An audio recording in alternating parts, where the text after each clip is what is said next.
Hello everyone, Rick Vaughn, your instructor, and I'm going to make another video for you here tonight. It's Tuesday, and get started in the class and introduce a couple of things. So first of all, this is Canvas. My view may look a little bit different than yours since I'm the instructor, and I could go to a student view, but I think more or less we'll have the same sort of options over here. You should really start with the start here if you haven't worked in Canvas before. At Baker, there's some videos about from the president of the online college, for example, being successful in the online environment. But for each week, you're going to look at the modules, and the modules it'll tell you what to do, and I'm sure you probably know this by now. Take a look at the announcements if you haven't already. I've posted up here a few things for you about engagement expectations, a welcome message. There's a video message in here. There's your week one guidance about what you're supposed to be working on. And then I've also posted in here, let's look at this one for a minute. There's a brand new announcement. I'd like to hold a synchronous meeting with you all this week. So we'll use Zoom video conferencing software. This is your chance. Think of it like an online office hour, but it's a chance for us to talk face to face. You can ask me questions real time, and hopefully everyone can make it. I had to schedule it fairly late. I'm working at another job until 6:30 Pacific time. I am in the Pacific time zone right now, but I posted it for Eastern time. I realized that most of you are in Michigan. So that'll be 9:30 at night. So I apologize in advance for the late hour. It's the only time I think that we can make work this week before we get into the Memorial Day weekend.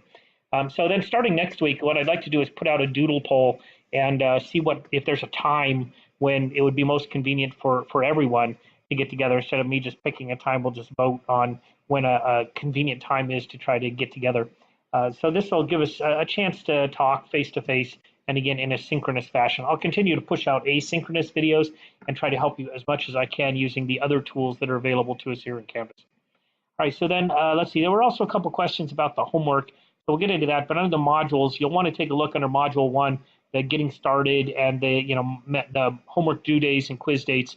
So you notice you have two sections of the homework that are actually due today, and then Wednesday, Thursday, Saturday, and then this quantitative project. A couple of people have already done this in. I turned this in. I think it's a pretty short, it's just an introduction. This is a project you're working on throughout the entire course. So make sure you read the instructions and get started on it. And then you'll look at the final project, kind of keep that in mind. This week, you're just kind of introducing a few things. Your quizzes are due over the weekend. So what I'd like to do is take a look at My Math Lab and the mastering. So if I click over on the My Math Lab, the first time that you do this, you're going to have your access code.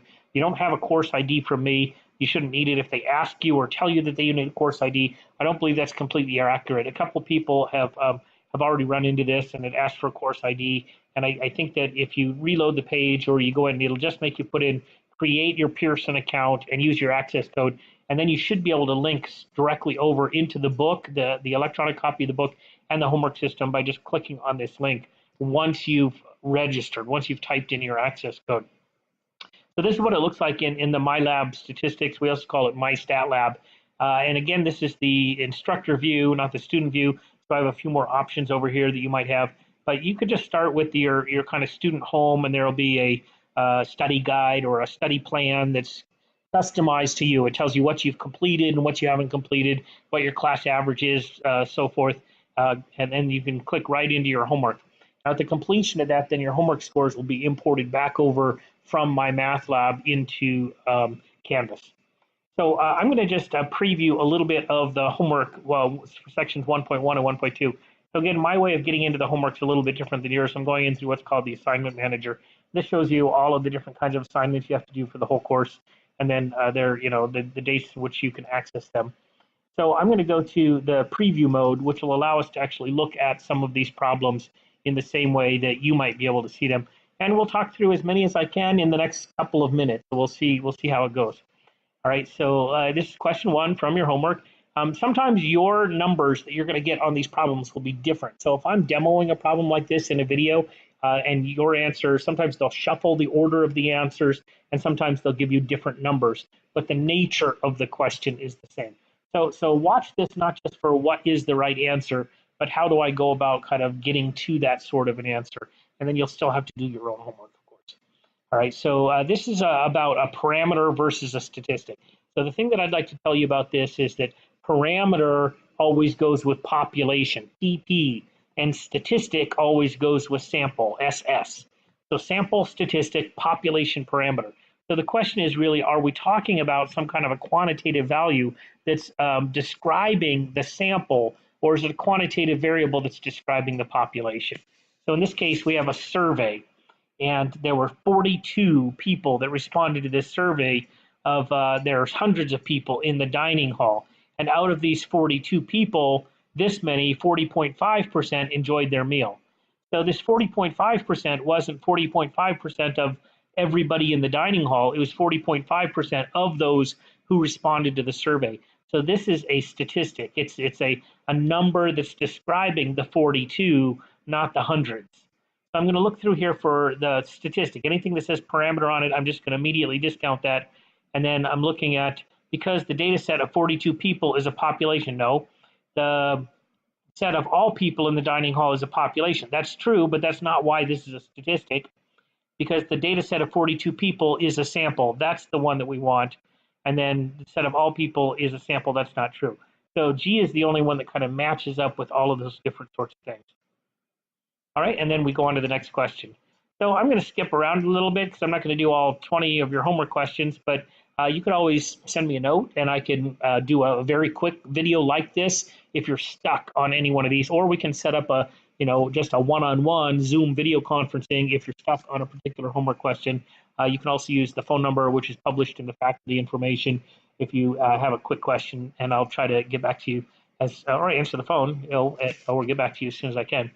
All right, so let's look at just one other. This is a question 8 from 1.1, and then maybe we'll look at a couple of problems from 1.2. The data on the right are characteristics of high-definition televisions, A through E. Identify the individuals, variables, and data corresponding to the variables. All right, so we have set up A, B, C, D. This is the size of the screen type, and the number of channels. So the individuals are these A, B, C, D, E. They're the different kinds of televisions that we're studying. I think that's choice A over here. It's not how many channels they are. It's not the size of the screen. It's just the kind of categories of the televisions that we're looking at. Okay, now what are the variables and the corresponding data being studied? The one variable for each of these different categories or individuals is size. So size is a variable, and it's a quantitative variable that has these different values to it. And then the number of channels is another variable, and that has all of these. The screen type is another variable. So all three of these are variables. We have two quantitative variables and one that's a qualitative variable because it has these categories or descriptors. I think the answer here is going to be B. I want to point one other thing out. If you're new to Pearson and the My Math Lab, is on any one of these you can come up here and do help me solve this, and it'll basically have a version of the question and it'll walk you through one step at a time. It won't always give you all the answers, but it'll walk you through and say, okay, well, when you're doing this part of the question, here's what you should think about. And they have some links back to certain sections of the instructor. You can also view an example of this. There's videos that are associated with it, and you can always click this button and it'll send a message to me, and it'll say, hey, I'm having problems with this particular problem. So make sure you use all of these tools that at your disposal up here. Okay, now we're going to categorize each of these variables. So size is a quantitative variable, and it's so it's not qualitative. It's going to either be continuous or discrete. Discrete are numbers that are separated from one another. But the size, you could have 42.37 inches. Just because it's reported as whole numbers doesn't mean that it's discrete. So size is actually going to be a continuous variable. Screen type is a qualitative variable because it's a category. And then the number of channels is going to be, this one is going to be discrete because you can't have half of a channel. So you either have 5 channels or you have 6 channels. You can't have 5.37 channels. So because these values are separated from one another, that's what makes it a discrete variable. And that was the end of question 8. All right, so I hope this has been helpful. Let's look at one more, maybe a couple of problems from section 1.2. We'll go to preview on that, see if there's anything that really looks troubling. And here you have 9 more questions that are due today. This is about an observational study versus an experiment. What does it mean for it to be retrospective versus prospective? Let's see, this is all fairly straightforward content. Let's see if there's anything in here. Okay, determine whether the study depicts an observational study, which is where you're just kind of observing what's going on, but you're not actually manipulating anything. Whereas an experiment, you're kind of doing something. So an example is if I was going to just observe some children in a classroom and see how many of them go up to the chalkboard and how many of them stay at their desk. Okay, that's an observational study. But if I'm going to take some patients and half of them I'm going to give a treatment to them, and the other half I'm going to give a placebo, and then I'm going to see whether that treatment actually had any impact on their behavior, now I'm doing something. I'm actually manipulating the subjects in that particular case. So in this case, you got 40 people are divided into two groups. One group is exposed to atonal classic music, the other is not. So we're actually doing something. We're exposing them to classical music. We're not just kind of sitting back and seeing what's happening. So this is actually an experiment, and you're controlling one variable in order to determine the effect on the response variable.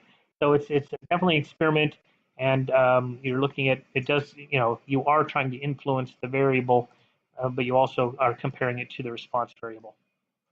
All right, so I hope this has been helpful. This is a brief introduction to My Math Lab, to the course in general, and completing your homework. When you're all done with your homework, just hit save, and it'll actually show you up over here the percentage that you have correct. Go for 100%, try and get 100% of your problems right, and then those scores will import back over into Canvas. And then tomorrow we'll wash, rinse, and repeat, do it all over again. I wish you well. Please give me a call, send me an email, ask questions, talk up in the discussion board. I put a new thread up there today, so you should look at that. And as always, I'm here to help you in any way that I can. Hope you have a great night. I'll talk to you again soon.